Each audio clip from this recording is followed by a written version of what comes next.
everyone. This is the report of Group 2. By the way, I'm the first reporter. My name is Elementary Ignacio. My discussion is all about drugs, drug addiction, and drug abuse. What is drug? Drug is any chemical that brings about psychological, emotional, or behavior change in a person. Drugs refer mainly to a chemical or plant-derived substance that affect the body, psychological, behaviors, or physical functions, and lead to varying degrees of dependence or addiction. Ang droga daw po ay isang sangkap na nakababago sa ating mental o pisikal na kalagayan. Maaari daw po ito makaapekto sa paraan ng paggana ng ating utak at kung ano ang ating mararamdaman, pag-ugali at pangunawa at ating pandama. Dahil dito, sila ay mapanganib lalong-lalo na sa mga kabataan. Drug addiction. Drug addiction pertain to dependency on the drugs. Unpleasant withdrawal symptoms appear unless the person is taking the substance. Addictive drugs make a person crave for or make him/her feel an overwhelming urge to continue taking the drugs even after the withdrawal symptoms have disappeared. Drugs change the way the body and the brain function. Sometimes the results are pleasant, as in the case of prescription medications that are used to treat various conditions and disease. However, there are also times where the results are terrible and cause great harm to one's body and well-being. Ang pagkagumo sa droga na kung saan tinatawag din substance use disorder na nakakaapekto sa ating utak at pag-uugali na humantong sa kawalan kakayan kontrol niya ang paggamit ng iligal na gamot tulad na alcohol, marijuana at nicotine. Kapag nalulong, ipagpatuloy ang paggamit ng pinagbabawal na gamot sa kabila ng pinsalang dulot nito. Drug abuse is a problem that adversely affects our most precious resources, the Filipino youth. Hence, the Philippines government through the Dangerous Drug Board has taken initiative to prevent this persistent social epidemic that destroys the lives and aspirations of many young people. Drug overdose is a serious matter. Unfortunately, many adults and teens suffer from its sibling. Usually, drug overdose is a mass hiding other problems such as insecurity, self-routine, self-failure, or deep, unabating depression. The problem must also be addressed to prevent self-medications, which how many drugs addicts do this, developing into dangerous overdose. Ang drug abuse ay isang problema na nakaapekto sa ating mga kabataang Pilipino. Kaya ang gobyerno ng Pilipinas sa pamamagitan ng Drug Board ay nagsagawa ng inisyatibo upang maiwasan na patuloy na panlipunang epidemya na sumisira sa buhay at hikain na maraming kabataan. Ang labis na ng paggamit ng droga ay seryosong bagay. Sa kasamang palad, maraming mga kabataan at matatatanda na ang gumagamit nito. Ang kadalasang gumagamit nito ang mga tao may problema sa buhay, depresyon, at may insecurity sa sarili. Comprehensive Dangerous Drug Act of 2002. Comprehensive Dangerous Drug Act of 2002 or Republic Act 9165 is an act that supersedes RA 6425 or the Dangerous Act of 1972. This amended law practices a more initiative approach against drug abuse, trafficking, and enforcement. Comprehensive Dangerous Drug Act of 2002 is the policy of the state to safeguard the integrity of its territory and the well-being of its citizenship, particularly the youth, from the harmful effect of dangerous drugs on their physical and mental well-being. The unlawful and penalties. Section 5. Sales, trading, administration, dispensations, delivery, distribution, and transportation of dangerous drugs and or control precursors and essential chemicals. The penalties for violating Section 5 vary depending on the quality and purity of the dangerous drugs involved. For example, of selling small quantity of marijuana is imprisonment for the 6 to 4 years and fine of 10,000 pesos to 50,000 pesos. Section 6. Section 6. Maintenance of dens, dive, or resort. Section 6. The penalty of imprisonment to death and fine ranging from 500,000 to 100 million imprisonment upon any person or group or people who should maintain a den, dive, or resort where dangerous drugs are used or sold in any form. Section 11. Section 11. Possession of dangerous drugs. Section 11. Section 11. Possession of drugs and the penalty of imprisonment to death and fine ranging 500,000 to 100 million pesos should be imprisoned upon any should possess any dangerous drugs in the following quality: 10 grams or more of octane, 10 grams or more of morphine, of cocaine, 50 grams or more of shabu, 10 grams or more of marijuana, 10 grams or more of other dangerous drugs. Section 15. Section 15. Use of dangerous drugs. Section 15. Use of dangerous drug act. A person apprehended or arrested who is found to be positive for use of dangerous drugs after a confirmation test should be imprisoned a penalty of maximum of 6 months. Rehabilitation in a government center for the first offense. Hey, Billiard. I got so much motherfucking design on right now. Break it down, bring it back, make it clap. I got 3 old thoughts, new block, wear that thing. Bitches on my line, and you know. Have a pleasant day, everyone. My name is Manilyn Jonaldo, your second reporter of Group 2. My topic is about common drug types. First is marijuana. Marijuana is a drug which is made from the dried leaves and flowers of the hemp plant, and which can be smoked. Marijuana has negative effects in our health. First, impairment of memory and short-term cognitive functioning. This affects our memory, making us forgetful, particularly reading and verbal comprehension skills. Number 2, impairment of motor skills lead to accident and respiratory problems such as bronchitis, lung cancer. So this affects our health such as difficulty breathing due to bronchitis, lung cancer. Number 3, premature babies, low birth weight, abortion, or stillbirth. In this case, if a woman is pregnant, there is possibility that her child will be premature when it comes out. His or her weight will be not appropriate. Number 4, panic or state of anxiety, sometimes accompanied by paranoia. So in this, we easily panic even by small things, and we are always anxious and even we shouldn't be, and we are hallucinating in our mind. Number 5, motivational syndrome, as the regular use of marijuana dulls the mind of smokers, blunts enthusiasm, and takes away drive or urge. So in this case, marijuana affects psychological thinking as a memory disturbance and ability to concentrate. Number 6, burnout, as the user can become dull, slow-moving, and attentive, and unaware of his or her surroundings. So a person who is using marijuana have physical, mental, emotional exhaustion and mindful of what is her or his around.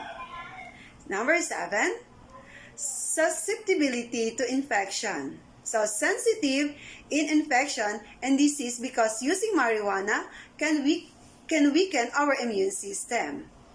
Number 8, decreased sperm production and altered sperm shape and mobility, and decreased testosterone level, so that pre-teenagers at an increased risk of temporary loss of fertility.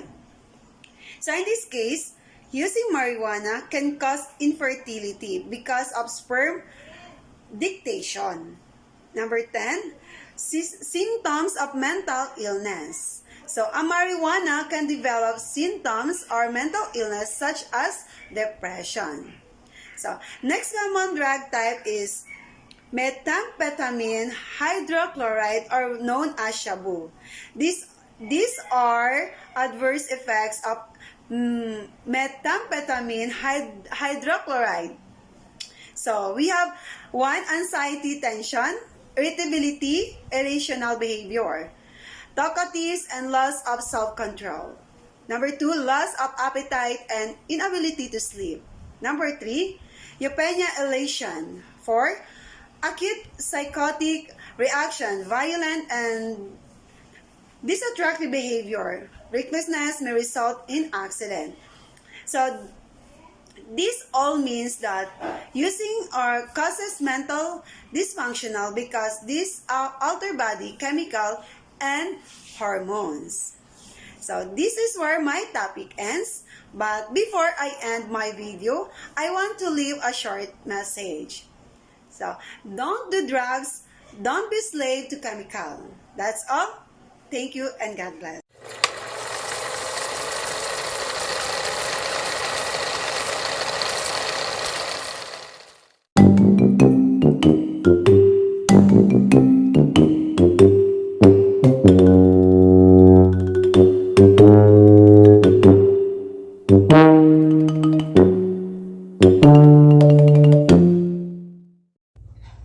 Good afternoon, sir. My name is Risa Jane De Francisco, the third reporter of Drug Abuse Education and Prevention. I will discuss the long-term effects, inhalants, ecstasy, and opiates narcotics. Long-term effects. Psychiatric consequences are the major feature of chronic shabu abuse dependency. Prolonged use and even a single exposure, especially is administered intravenously, can lead to the manifestation of a full-blown psychosis which is similar to schizophrenia, characterized by the presence of paranoid delusions and auditory and visual hallucinations. The paranoia may lead to violent and aggressive behavior. Ang mga taong gumagamit ng shabu ay nahihirapang makaalala at nalilimutan ang mga bagay-bagay. Ang mga gumagamit nito ay nababawasan ang kakayanan na makayanan at makalampasan ang problema. Ang pagkawala ng interes sa sex, ambisyon at motivation ay maaaring magresulta sa paggamit ng shabu.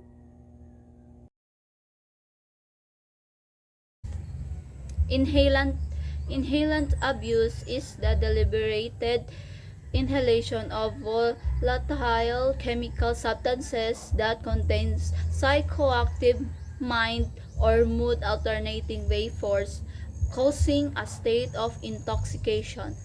Most inhalants are common household products such as nail polish remover, glue, gasoline, household cleaners, and nitrous oxide. Inhalant. Ang inhalant ay ang sinasadyang paglanghap ng pabago-bagong chemical substances na naglalaman ng mga psychoactive, mind or mood alternating vapor na nagdudulot ng estado ng pagkalasing. Karamihan sa mga inhalant ay karaniwang mga produktong pambahay katulad ng nail polish remover, glue, gasoline, at mga panlinis sa bahay at nitrous oxide. The inhalant's immediate effects: confusion, distorted perception of time and distance, aggressive behavior or violence, illusions, nausea and vomiting, hallucinations and drowsiness. The delayed effects of inhalants: loss of memory, inability to think, muscle cramp and weakness, numbness of limbs, abdominal pain, damage to the central nervous system, kidney, liver, and possibly the bone marrow. What is ecstasy? Ecstasy is a stimulant drug that can cause hallucinations. It is known as a designer drug because it was created of making someone feel high. The drug is popular with the teens and young adults who go to club, concert, or rave parties. Ecstasy, methylene dioxymethamphetamine, MDMA, commonly known as ecstasy, XTC, Adam and Eden tablet, refers to the drugs having such chemical composition, including any of its isomer or derivatives in any form. Ecstasy is the term used for a group of designer drugs closely related in chemical form to the amphetamine family of illicit drugs. The adverse effects of ecstasy are fatigue and perhaps depression after the drug is stopped, restlessness, anxiety, and pronounced visual and auditory hallucination at large doses, nausea and vomiting, the raise of blood pressure and heart rate or death from heart failure or stroke. Prolonged regular use can lead to the same long-term effects as those of a synthetic stimulants, including potential for neurotoxicity and brain and liver damage. Opiates or narcotic. Opiates, sometimes called narcotics, are a group of drugs that are used medically to relieve pain but have a high potential for abuse. Some opiates come from a resin taken from the seed of pod of the Asian poppy. Opiates that are commonly abused are opium, morphine, codeine, and synthesized or manufactured opiates. Opiates refers to the coagulate juice of the opium poppy and embraces every kind, class, and character of opium, whether crude or prepared, the ashes of refuse, and same narcotic preparations thereof or therefrom, morphine or any alkaloid of opium is used as an ingredient opium poppy straw and leaves as wrapping of opium leaves whether prepared of use or not. Why opiates or narcotics drugs are used? Narcotics are also called opioid pain reliever. They are only used for pain that is severe and is not helped by other types of painkillers.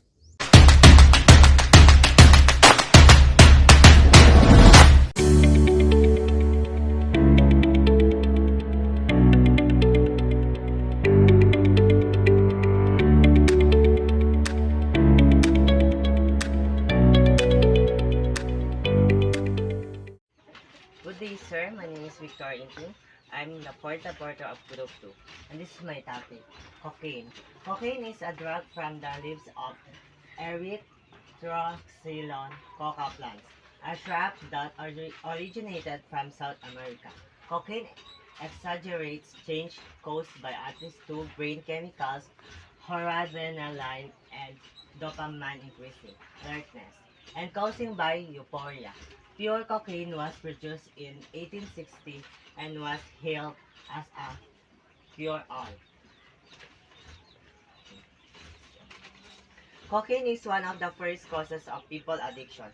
So they do things that are not good for them and others around them, such as losing themselves, and sometimes they hurt themselves and their families. Example of when people use or take a cocaine. The cocaine can make a person feel extremely and agitated, paranoid, and aggressive. Unpleasant physical effects included dizziness, hallucinations, nausea, and vomiting, tremors, headache, and heart pain. Second, sedatives. Sedative hypnotics such as tranquilizer, sleeping pills, and sedatives are drugs that depress or slow down body functions. These drugs can be dangerous when taken without a physician prescription or instructions. Sedatives are type of drug that most people take whenever they have severe problems in life, and they believe that this is the solution to their problems, so most of them continue to take it and become addicted. The, the effect of sedatives in human cause physical depression, muscular relaxation, and sedatism due to the varying types of sedatives. There is a range of other effects depending on which substance is being. Third, tobacco. Tobacco is often smoked in the form of cigars, or chewed. It contains nicotine, which is a stimulant and highly addictive substance that has been known to cause cancer and other diseases. Tobacco is a type of leaf that they make into cigarettes, especially people living in the field, because they grow it and dry it to make cigarettes. The effect of tobacco use is one risk factor shared use by four of main categories of non-communicable disease. These include cardiovascular disease, cancer, chronic lung disease, and diabetes. Smoking most lung cancer and can cause cancer almost anywhere on the body. The fourth, nicotine. Tobacco was introduced in America in the late 5th century. When tobacco smoke is inhaled, nicotine is absorbed through the lungs and reaches the brain in about few seconds. Some of these nicotine receptors in the brain activate the part of the pleasure center, which could be responsible for nicotine euphoric effects. Nicotine is caused by smoking and inhaling. Cigarette smoke, it has an effect on health, and sometimes people get sick because of nicotine. The effect of nicotine in our body is very dangerous and highly addictive. Dangerous and chemical. It can cause an increase in blood pressure, heart rate, flow or blood to the heart, and a narrowing of arteries.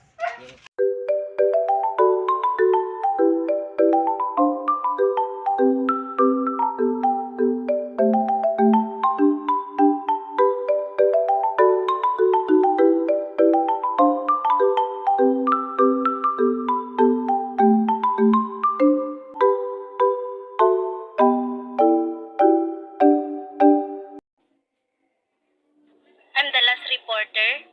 My name is Samleti Macrohon.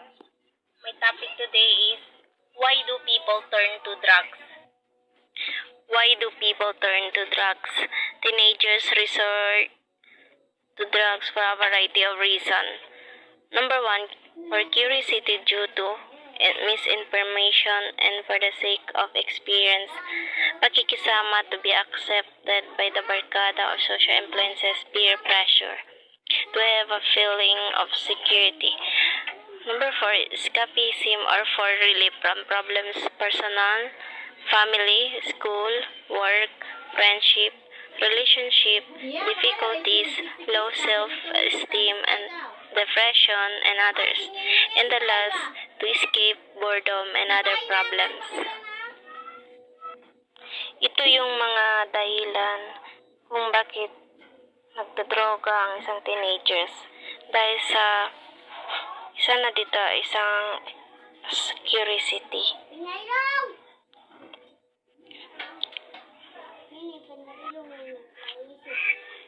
And experience sa naranasan niya. Yung number two, yung pakikisama. Dahil dito, nagdadrag ng isang teenager dahil sa mga barkada niya, sa social influence, dahil sa mga influencer na barkada na hindi maganda, na peer pressure siya, tapos sobra ng pressure niya, hindi niya na kaya, so nagdodrog na siya. Yun ang isang dahilan. Number three, to have a feeling security. Parang secure na talaga siya, insecure na talaga siya. Yung number four, escapism.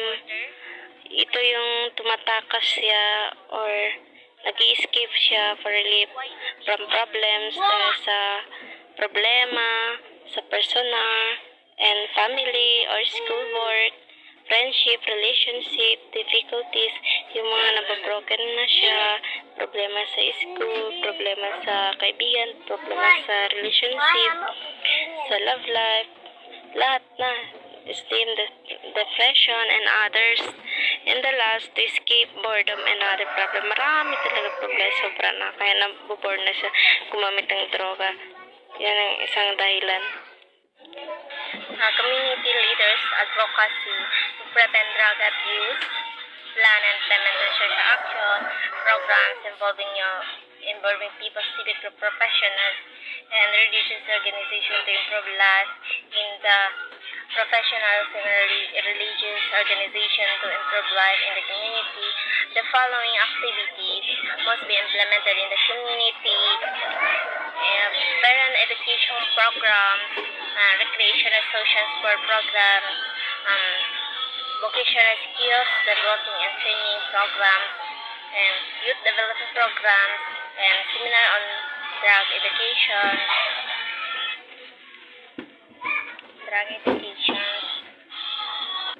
Motivating known drug abuser to undergo treatment and rehabilitation.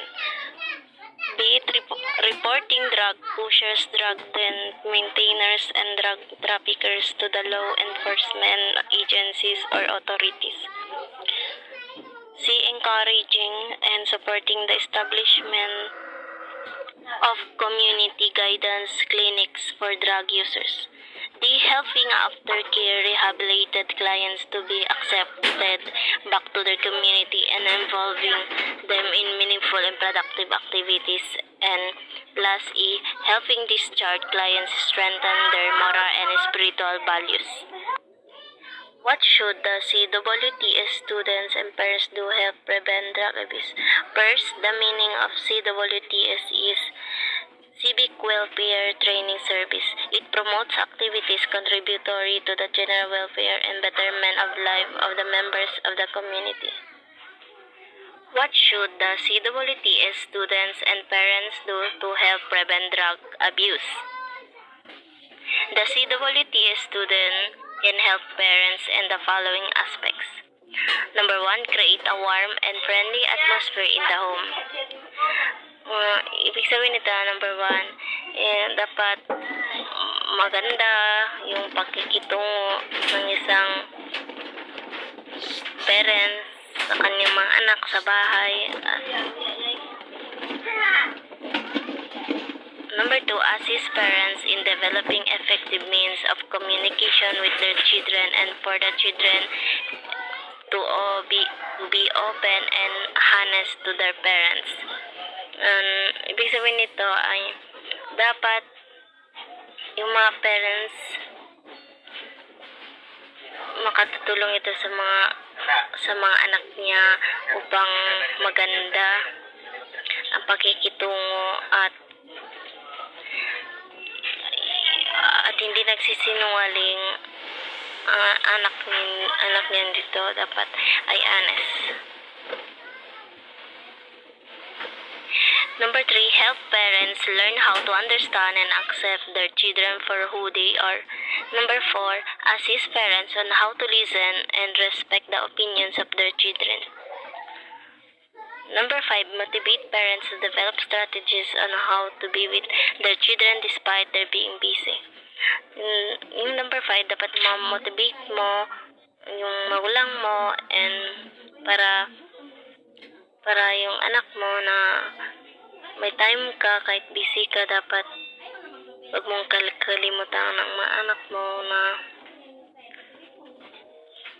may bibigay mo ang dapat na maituro mo. Number 6, educate parents on how to strengthen the moral and spiritual values of their children. Ito yung educate mo, dapat educate parents on how to strengthen the moral and spiritual values of their children. Ang halaga ng isang anak na mahalaga sila, dapat i-educate talaga yung mga anak. And number 7, assist parents on how to teach responsibility to their children by giving duties commensurate to their age.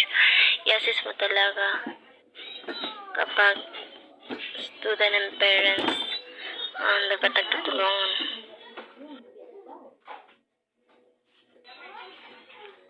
CWT is Civic Welfare Training Service, refers to program or activities contributory to the general welfare and betterment of life for the members of community or the enhancement of its facilities for the improvement of health, education, environment, entrepreneurship, safety, recreation, and moral of the citizenry. Curiosity, yung meaning nito ay teens may start doing drugs because their curiosity gets the best of them and they end up addicted to drugs. If you're curious, don't try drugs because the ingredients inside are addictive, and once you start, it is hard to stop and you end up having a short life. And that's all. Thank you.